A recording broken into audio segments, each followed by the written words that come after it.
हिमाचल प्रदेश की बात करें तो हिमाचल प्रदेश में कई लोकप्रिय और प्रसिद्ध जो है समुदाय के लोग रहते हैं। धर्म पंथ निरपेक्ष की बात करें तो हमारा भारतवर्ष जो है पंथ निरपेक्ष और धर्म निरपेक्ष देश है, और ऐसे में यहाँ पे विभिन्न वर्गों के जो लोग हैं, विभिन्न समुदाय के जो लोग हैं, काफ़ी प्रेम भाव से रहते हैं।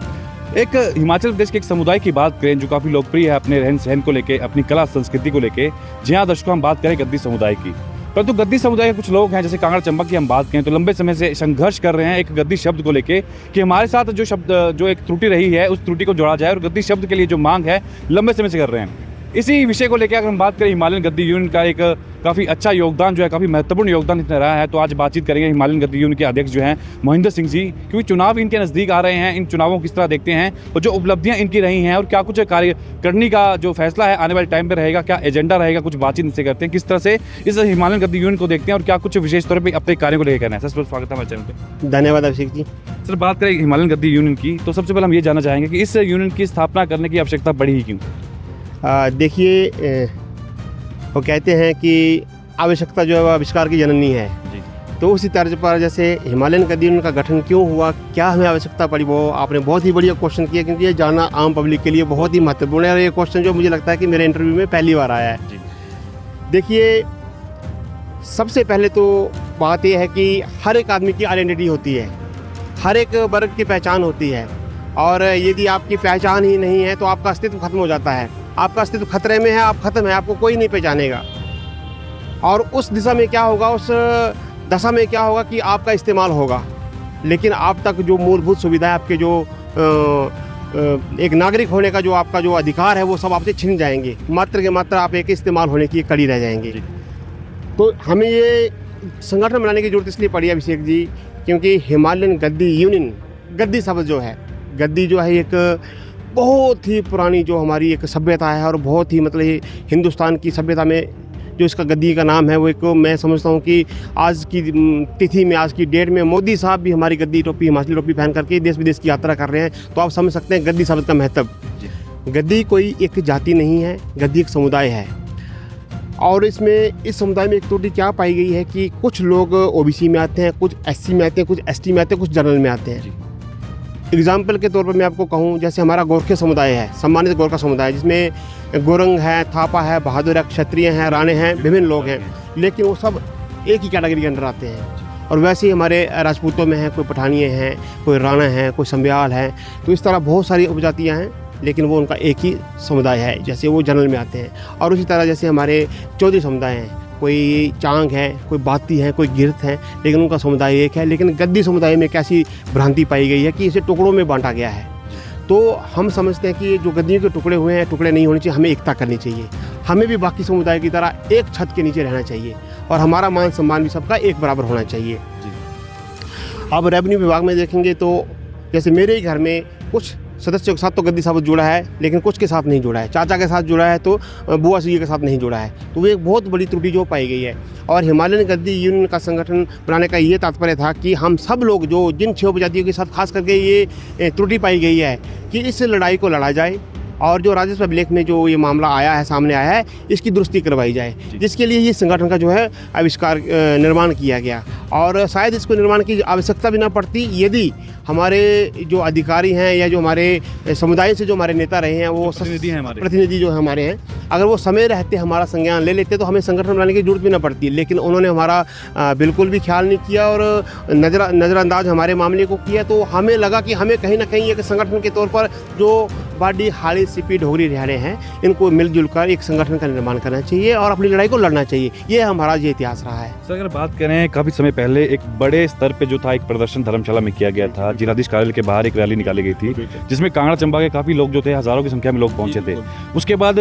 जो मामला कहीं ना कहीं शांत पड़ गया, बोलते ठंडे बस्ते में चले गया, उसका फिर से उजागर हुआ, परंतु धरातल पे आश्वासन नहीं मिले। अभी तक क्या लगता है कि वो जो कार्य है अभिलेख का कहाँ तक पहुँचा है? जी बिल्कुल, 1 जुलाई 2022 को अभिषेक जी हमने धर्मशाला फुआरा चौक से लेकर जिलाधीश कार्यालय के प्रांगण तक हमने एक रैली की थी, जिसमें लगभग 10,000 से अधिक व्यक्तियों ने जो है वो हिस्सा लिया था। और मैं ये भी कहना चाहूँगा कि धर्मशाला की वो सबसे बड़ी रैली किसी एक विशेष समुदाय द्वारा की गई थी, और उसमें हमारे जो प्रतिनिधि हैं उनके तो कान खड़े हुए थे, और जो प्रशासनिक अधिकारी उनके भी कान खड़े हुए थे। लेकिन हमें उसके बाद उन्होंने शिमला भी बुलाया कि आपका मामला क्या है। उस समय बीजेपी की सरकार हुआ करती थी, और हमारे माननीय श्री जयराम ठाकुर जी उस टाइम हमारे मुख्यमंत्री थे। उन्होंने हमारा संज्ञान भी लिया और पूरे हमारे छानबीन भी करवाई। जिला कांगड़ा की बात करूँ तो 14 उपमंडलाधिकारी की रिपोर्ट्स, डीसी साहब की 3-3, 4-4 बार की रिपोर्ट्स, सब संबंधित कार्यालय है वहाँ पर वो शिमला में भेजी गई हैं, प्रेषित की गई हैं। और सभी जांचों में पाया गया है कि ये जो वंचित से उपजातियाँ हैं, गद्दी समुदाय का ये अभिन्न अंग है। और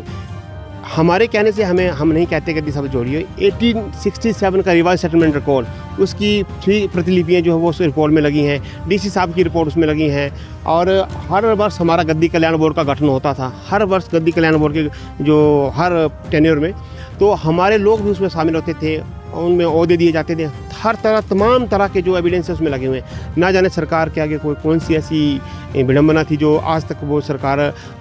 इस काम को अमली जामा नहीं पहना पाई है। हम भी दुखी हैं। और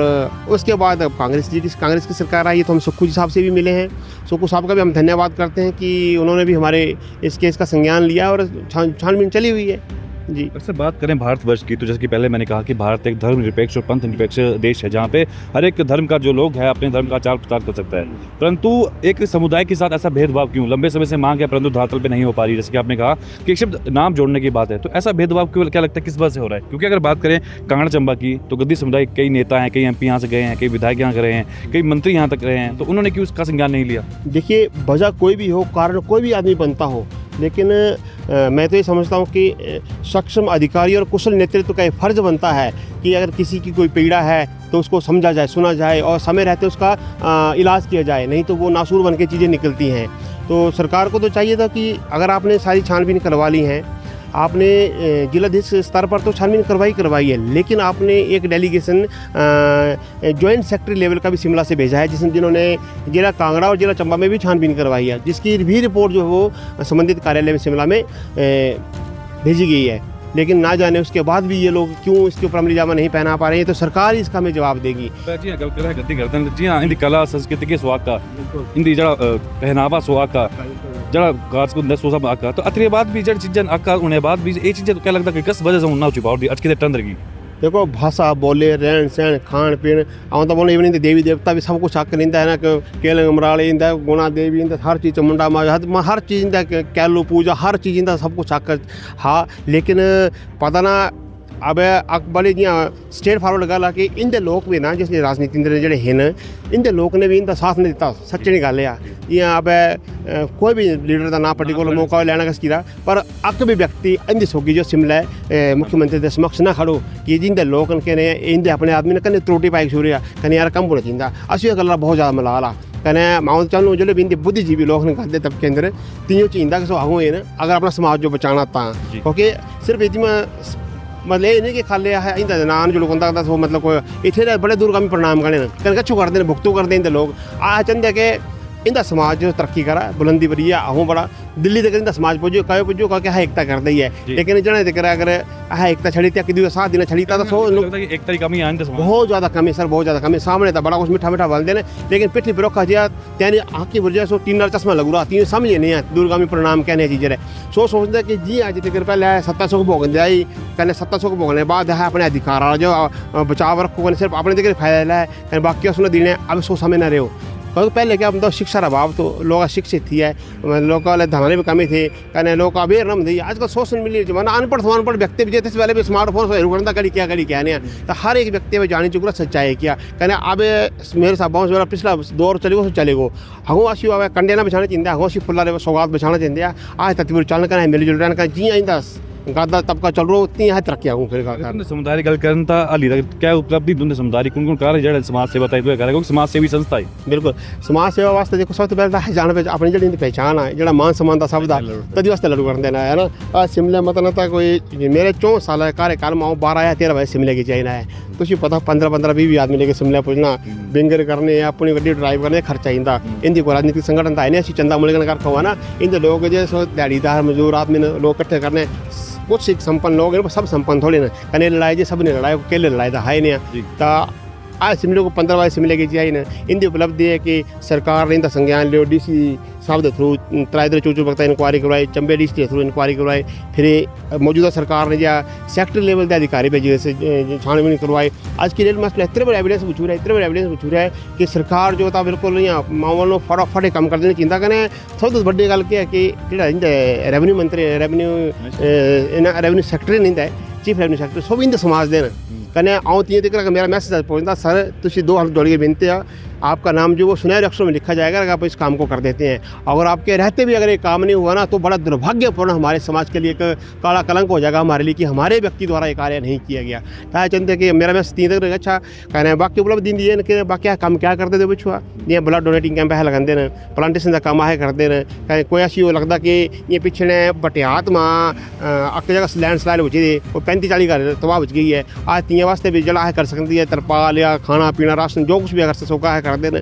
इनका कोई भी व्यक्ति अगर किसी को टांडे बीमार रहा तो पुजते हेल्प हो जाते पूरी मतलब इस तरह का सामाजिक कार्य करूँ करता है ताकि इन समाज जो लगा है खाली गद्दी शब्द मांगने ये हर मुद्दे पर इनकी सौगी खड़े जी अगर कहना चुनाव रीता जो चुनाव भी आने इस बारे में कुछ जानकारी दीजिए कहना है चुनाव होना है कितने तरीके होना तो कौन कौन होती है भाग ले सकता है चढ़ा भी आ कांगड़ा चंबा रहता है किस स्थान रहे चुनाव जी ये इन समुदाय वास्ते खुला मंच आ कि कोई भी व्यक्ति जरा हिमालयन गद्दी जो चुनाव होंगे हर 2 साल बाद चुनाव होंगे सो कोई भी आदमी जो हिस्सा ले सकता फिर जी तारीख थी चुनाव की 6 अप्रैल 2025 की चुनाव होने कने 27 मार्च तक नॉमिनेशन आदमी भर सकता कने 1 अप्रैल तो पहले नॉमिनेशन से वापस ले सकता अपना नाम विड्रॉल करना चाहता था कने ये जो इलेक्शन बने ये 6 समुदाय में जो सब है लोग उसको इन्वाइट करने अच्छे पढ़े लिखे लोग अच्छे अहदेदार लोग इन्वाइट करने कने जो बुजुर्ग लोग बने इन सीनियर सिटीजन त्यानी अध्यक्षता में चुनाव कराने बिल्कुल निष्पक्ष चुनाव पर चिंतन अगर इसमें कोई भी व्यक्ति मतलब नॉमिनेशन ना फाइल करता कि अगर मान लिया फॉर एग्जांपल जी मैं अच्छा काम करूँ कोई मेरे सर्वसम्मति बनता बनते हैं तब मैं ऑप्शन थे क्या जरूर नहीं कि मोई सर्वसम्मति बनना कोई होर भी भाईंदा तसी बात सर्वसम्मति बना सकते हैं कहो कि जिस टाइम पहले बार प्रधान बनूँ तो मेरी लत्ता कम दी की चलाने इतना बड़ा संगठन चंबा कांगड़ा अंदर 4.5 लाख के आबादी 4,80,000 की आबादी की चलाने अब 5 लाख ऊपर बच गए बने कल 17-18 विधानसभा क्षेत्र में लोग रहते हैं तो इं सैटिस्फाई करना पर आदमी समय रहते सीखी जाता जो अगला कोई नवा प्रधान भी बनता तो उस पूरी सपोर्ट करने कने अपने समुदाय को उजागर करना कहीं इनके राइट्स ने जो इनके राइट्स का हनन चूरा उसको लेकर छड़ना कहीं ना कहीं बात करें अन्य समुदाय के लोगों की जैसे 13 उपजातियां हैं तो 13 की 13 उपजातियां जो इसमें वोटिंग का राइट उनको रहेगा कि सिर्फ 6 जो उपजातियां रही उनको राइट रहेगा अभिषेक जी जो 6 उपजाति हैं जो ऑन रिकॉर्ड हुई हमारी जो प्रोसीडिंग चल रही है कॉरस्पॉन्डेंस सरकार के साथ चल रही है उन्हीं जातियों को हमें ये मौका देंगे और दूसरी बात आपने बड़ी अच्छी की कि भाई बाकी उपजातियों के लिए भी बात आएगी कि वो सोचेंगे कि हमारे साथ भेदभाव हो रहा है नहीं वैसा बिल्कुल भी नहीं है क्योंकि ये लड़ाई ही हिमालयन गद्दी की जो है ऑन रिकॉर्ड जो 6 उपजातियों की है इसमें किसी को भी निगलेक्ट नहीं किया जा रहा किसी को सिलेक्ट नहीं किया जा रहा इसमें कोई भी हमारी वो कॉन्सिक्वेंसी नहीं रहेगी और दूसरी बात है कि अगर समस्त गद्दी समुदाय चाहे भाट हैं चाहे गद्दी राजपूत हैं चाहे अन्य जो भी उपजाति हैं वो एक मंच पर आना चाहें तो मैं कहता हूँ हिमालयन गद्दी ने आपका खुला स्वागत करती है ये बहुत अच्छा प्लेटफॉर्म हमने बनाया है क्योंकि ऐसा कोई भी हमारी गद्दी तबके में प्लेटफॉर्म नहीं जहाँ की 6 उपजातियाँ हों सिर्फ हमने बनाया तो ये बड़ा सक्सेसफुल रहा है अच्छा चला हुआ है आप सभी को मेरा खुला आमंत्रण है निमंत्रण है आप आएँ और इस बैनर तले काम करें और हम सब मिलजुल कर आगे बढ़ें। अगर बात करें चुनावों की तो हर एक चुनाव का एक एजेंडा रहता है कि हमने आने वाले समय में और आने वाले वर्ष में क्या कुछ कार्य जो है अहमियत पे करने किन कार्यों को मतलब हम कह सकते हैं कि महत्वपूर्ण योगदान रहेगा उन कार्यों को लेकर और किन कार्यों को जो है विशेष तौर पर प्राथमिकता दी जाएगी ताकि ये कार्य पहले किए जाए। पहली बात तो हम आइडेंटिफाई कर रहे हैं कि हमारे जितने भी जो गरीब परिवार हैं जिनको ज़मीन भी मुहैया नहीं है जो कि फॉरेस्ट में रह रहे हैं और आज की डेट में उनको शिमला जाना पड़ रहा है लड़ाई लड़ने के लिए धरने देने पड़ रहे हैं पहले हम उन लोगों को आइडेंटिफाई कर रहे हैं कि ये कितने लोग हैं उनकी लड़ाई सबसे पहले हम लड़ेंगे कि देखो भारत के नागरिक हैं भारत के वासी हैं यहीं जन्मे यहीं पले और उनके पास लैंडलेस लोग हैं तो उनको तो ज़मीन सबसे पहले मिलनी चाहिए और सरकार का दायित्व बनता है कि लैंडलेस लोगों को जो ज़मीन दी जाए सबसे पहले तो हम घर परिवार जो लोगों के बसाने की बात कर रहे हैं उसके बाद जो मान लो जिनकी 2 या 3-4 बेटियां बेटा नहीं है हम उन परिवारों को फोकस कर रहे हैं कि उन तक हम मदद किस तरह पहुंचाएं क्योंकि वो व्यक्ति असहाय ना समझे अपने आप को यार मैं तो गरीब हूँ मुझे तो कोई पूछने वाला नहीं है और संस्था तो बड़ी बड़ी बातें करती हैं मीडिया पर आती हैं अखबारों में आती हैं लेकिन हम अपने समाज के जो आखिरी पंक्ति में खड़े लोग हैं निम्न तबके गरीब से गरीब लोग उन तक हम हमारी पकड़ बना रहे हैं। उनके चाहे वो मेडिकल की बात हो, उनकी चाहे बच्चों की शिक्षा की बात हो, चाहे उनके बहू बेटियों की शादियों की बात हो, उन तक हम पकड़ बना रहे हैं। और मुझे लगता है कि यही सबसे बेसिक स्टेप हमारा है, इन जो मुद्दों पर हम फोकस कर रहे हैं। जी, तो अंत में क्या संदेश देना चाहेंगे उन 6 उपजातियों के लोगों के लिए जो एकजुट होकर जो इस लड़ाई को लड़ रहे हैं, इस संघर्ष को काफ़ी समय से लड़ रहे हैं, ताकि आने वाले टाइम में जो चीज़ें रही हैं उनको पूरा किया जा सके सरकार के साथ? मेरा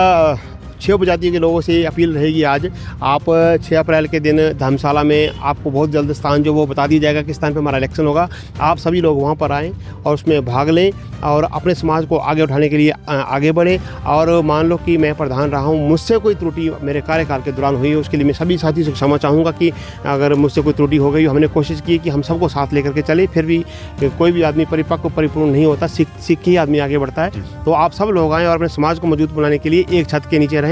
और अपने मन मुटाव सारे खत्म करें। और सभी भाइयों को खुला आमंत्रण है, यही कहना चाहूँगा। बहुत धन्यवाद सर। जी, धन्यवाद। ये थे महेंद्र सिंह जी, हिमालयन गद्दी यूनियन के अध्यक्ष हैं। कुछ बातचीत की है, किस तरह से इस चुनाव को देखते हैं, क्या कुछ विशेष तौर पे इनका प्राथमिकताओं को लेकर कहना है कि किस तरह की प्राथमिकताएं आने वाले समय में हिमालयन गद्दी यूनियन की रहेंगी। और बात करें संघर्ष की, जो लंबे समय चला हुआ है, उसको लेकर सरकार से किस तरह के आश्वासन मिल रहे हैं, किस तरह का कार्य जो है इस पर चला हुआ है। तो फिलहाल इस टीम में इतना ही। आप बने रहिएगा इनॉक्स न्यूज़ के साथ, हर अपडेट जो है आपके साथ साझा की जाएगी। फिलहाल यानी मुझे अभिषेक पठानिया को दीजिए इजाज़त। धन्यवाद। जय हिंद, जय भारत।